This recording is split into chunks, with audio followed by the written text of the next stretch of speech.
Провели сантехнічні роботи.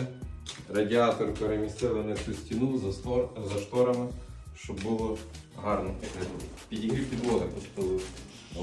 Тобто починається з коридору, заходить в санвузол. Під ванною не робили, тут вивели каналізацію для ванни, гігієнічний душ, інсталяція і рушникосушка виведено. На кухні всюди підігрів підлоги, каналізація для кондиціонера, сифон сухого запору. Тут ми вивели всі ті комунікації, холодна, гаряча вода.